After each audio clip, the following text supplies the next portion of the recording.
Thanks, Kath, so much for that and for giving us that very positive perspective at the end.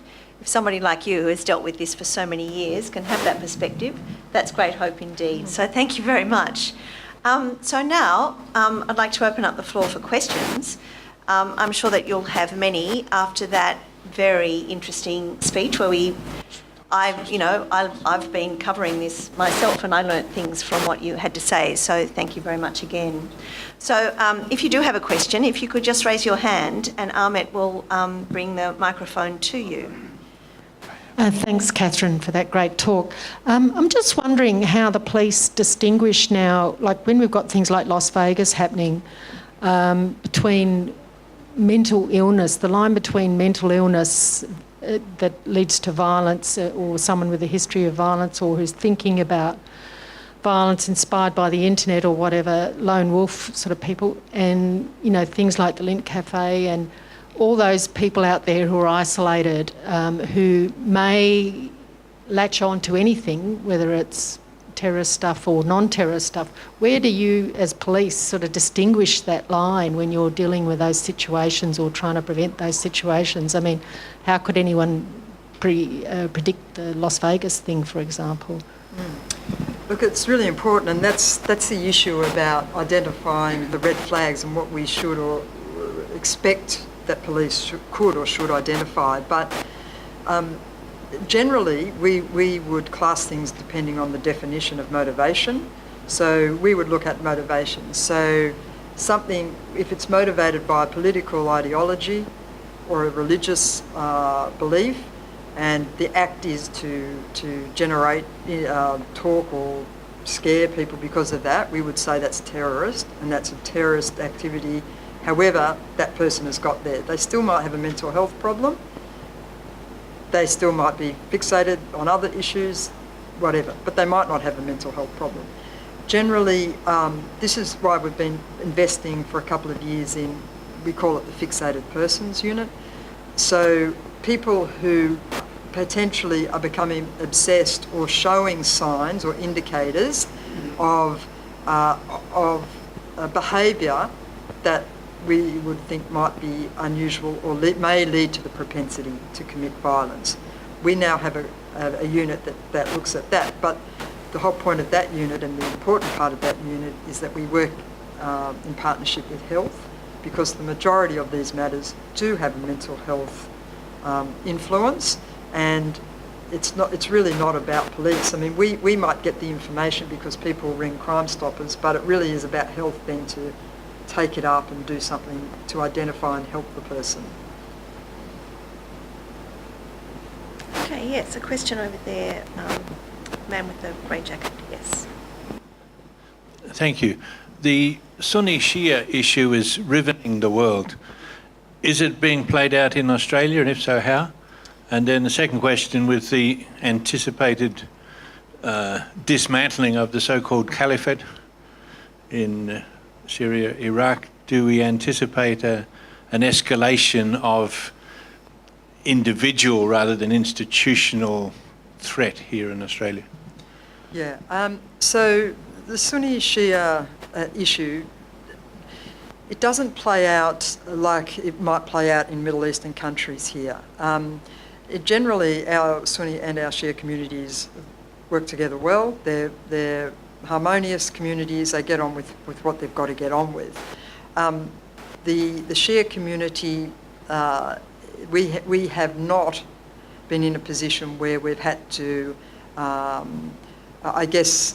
engage in such a way as to put people before a court. Some of the people we have locked up in New South Wales have been from the Sunni community. But in terms of a conflict between Sunni and Shia here, we don't see that play out. And if it does, it's not being reported to police. So if it does, it's something else that is happening in a community and managed. But in fact, we've got our community engagement team at the back there. Tony and Mark and Tim are out in these communities every day, and we would get a sense of a rising tension. But we're not getting a sense that that's going to play out the conflict. The other issue, IS will eventually fall. I think that's a given. Our concerns here for Australia are the amount of Australians still there who might try to make their way back to Australia somehow. If they're still holding Australian citizenship and they're not dual citizens and they try to make their way back, there's nothing that this country at this time can do to stop them from coming back. We are seeing it playing out with Neil Prakash in Turkey, though, that he might end up doing 20 years in a Turkish prison before he does get back to Australia. So it's all going to depend on who the person is and which way they try to make their way back. That is still an issue. But in terms of then our threat, you're right, IS will become an insurgency. We'll probably see the rise of Al-Qaeda, and we'll probably see the rise of IS too in places like the Philippines and other places potentially in Southeast Asia, where that's the new sort of festering ground that they might be able to thrive in for a while. You all hear me? So two questions there. The first is we have a memorandum of understanding with the Department of Health, and we work on a case management system. So if people are identified through whatever method, it might be family, it might be school, it might be through the hotline, National Security Hotline, we do some work, an assessment on that person. It might then go to the group with health and others, and a case management plan will potentially be put in place. And that might just be about the management of their health, and we have very little to do with it after that potentially. It might not be that though. If there's enough information and evidence for us to suggest that this person needs further investigation, it will go down the police path and the law enforcement role. I did focus on New South Wales only because of New South Wales audience, but the relationships and partnership with the law enforcement and security agencies in this country has never been better. I talk to my counterpart deputy commissioners around the country all the time, including the Australian Federal Police, and we meet up regularly. In fact, I probably see them more than I see the commanders who report to me. So we have in New South Wales, we have the Joint Counter-Terrorism Team, which co-location, New South Wales Police, Australian Federal Police, ASIO and the crime commissions, all together, the same building, working together, and everything is, in terms of intelligence and information and targeting, is coordinated around Australia. Wonderful. Now we have, yes, two more questions, I think, in the front here and then up the back. Sorry. Oh, yes, but then, yes. Okay. First of all, I'd like to say, I'm sure a lot of people, myself included, appreciate the terror attacks you've stopped. What was it, 13? Who knows how many lives are saved there? So people are with you, I think. But I'd like to ask a question about human rights and the perceived erosion thereof, with police powers to hold somebody for 14 days. Scenario, a group gets a dirty bomb into somewhere of Europe, fissile material. Scenario 2, somebody realizes the weak spot is the water supply and poisons a water supply somewhere. Around the world, people want to guard against this, and more draconian legislation is introduced. Hold people for 30 days, etc., etc. Non-disclosure, non-freedom of information around that. Extended powers for ASIO. What safeguards do we have to stop us going from one extreme of not being prepared to the other extreme of losing our democracy or freedom? Yeah, and I think that this is the debate that we need to have, and some of the things that I've mentioned today are exactly about that. What is the price? What are we prepared to give up? If the current legislation in New South Wales we have not needed to use, which is probably a good thing, but when we, in 2014, when we came across this attack planning, we had not used in New South Wales legislation that had been enacted in 2005. around control orders and preventive detention. So the first time we actually used that was in 2014. So the legislation, those changes really have been because we can foresee the time now when we might have to use that.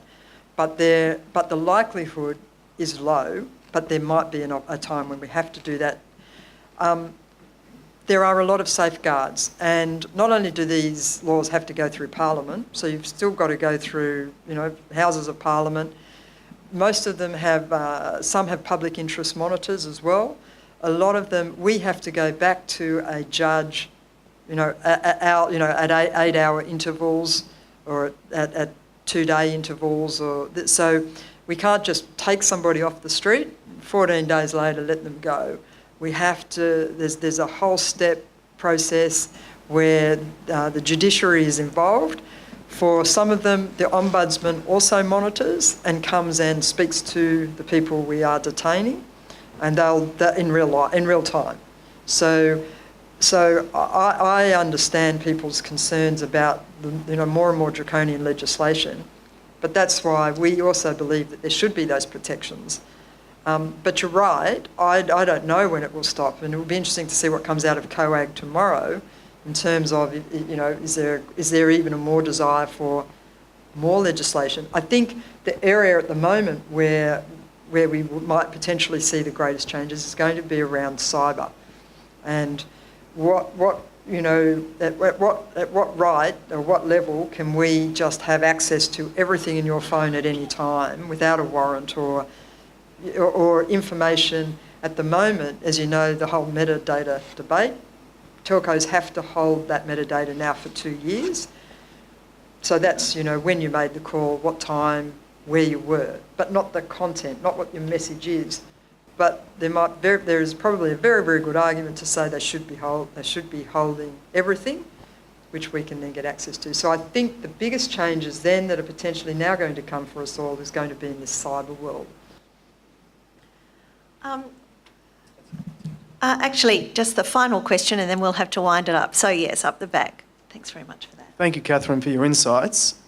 Quick question. I know this is potentially decisions that need to be made by politicians, but given your experience, you've been obviously involved for quite a period of time, what changes would you like to see made and which would be effective, whether it's from a resourcing point of view, from a legal changes point of view?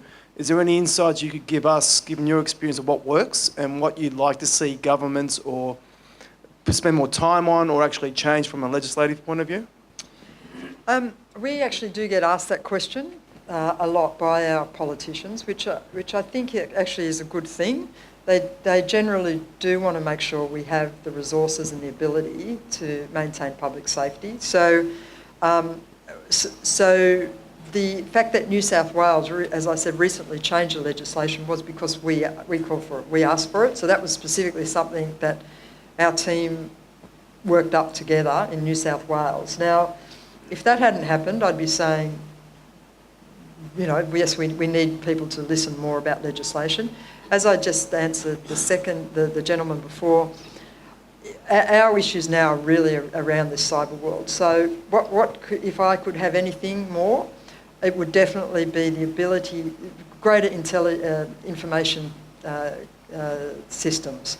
So we all hook up on computers, but I would like us to be able to share more information, whether it's intelligence or case management material, whatever it is, faster and better. And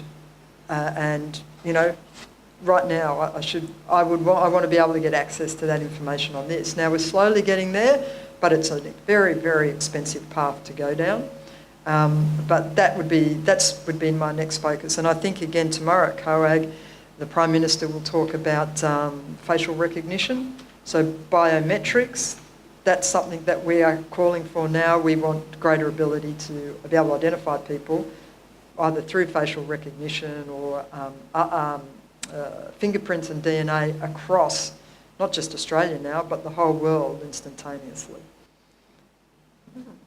So much rests on tomorrow. Again, a bit. Thanks very much, Kath. Now I'd like to call on Michael Carr, the Acting Executive... Oh, sorry.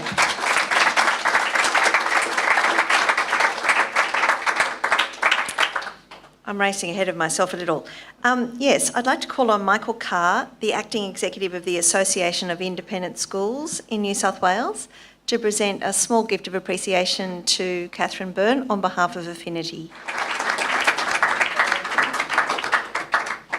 And Catherine, I'd like to call on you, if possible, to present a gift to Murat Yildirim, who's accepting today on behalf of today's sponsor, Istanbul Street Bazaar Shop.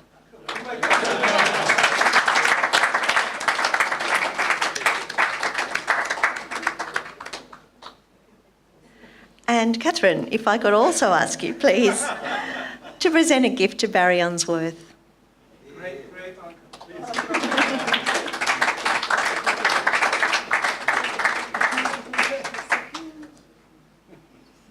And I'd now like to call on Ahmet Polat, the Executive Director of Affinity, to present the closing remarks.